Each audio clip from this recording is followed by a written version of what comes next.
ഉത്സവത്തിൻ്റെ സ്പെഷ്യൽ കറികളിൽ ഒരു കറിയായിരുന്നു ഈ കാണുന്ന കപ്പയും ഞണ്ട് കേട്ടോ. ഫ്രിഡ്ജ് തുറന്ന് നോക്കിയപ്പോൾ നല്ല ഞണ്ടിരിക്കുക.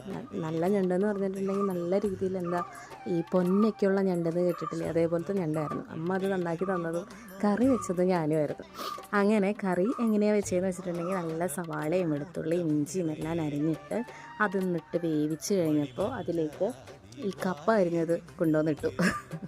കപ്പയും ഇട്ട് കഴിഞ്ഞ് നല്ല രീതിയിൽ അതങ്ങ് വാടി നല്ല സെറ്റായി വന്നപ്പോൾ വെളിച്ചെണ്ണ ഒഴിച്ച് കുറച്ച് സവാളയും വെളുത്തുള്ളിയും ഇത്തിരി പച്ചമുളകും ഇട്ടിട്ടുണ്ടായിരുന്നു. അത് വീഡിയോയിൽ കാണാനില്ല. അതും കൂടി ഇട്ട് നല്ല രീതിയിൽ അങ്ങ് വാട്ടിയെടുത്ത് കേട്ടോ. ഈ കാണുന്ന രീതിയിലായിരുന്നു. അതങ്ങ് വാട്ടിയെടുത്ത് അത് നേരെ എടുത്ത് കറിയിലേക്ക് ഒഴിച്ച് കഴിഞ്ഞപ്പോൾ അതാ നോക്കൂ, ഞണ്ടും കപ്പയും റെഡി. നല്ല സ്വാദിഷ്ടമായ ഞണ്ടും കപ്പയായിരുന്നു. അപ്പോൾ ആരെങ്കിലും ഇപ്പോൾ ട്രൈ ചെയ്യണമെങ്കിൽ ട്രൈ ചെയ്തോളൂ കേട്ടോ. ഞാൻ കുരുമുളക് പൊടി ഇട്ടിട്ടുണ്ടായിരുന്നു കേട്ടോ. അതാണ് ഇതിൻ്റെ മെയിൻ സാധനം. എല്ലാവരും ട്രൈ ചെയ്ത് നോക്കൂ കേട്ടോ. Thank you.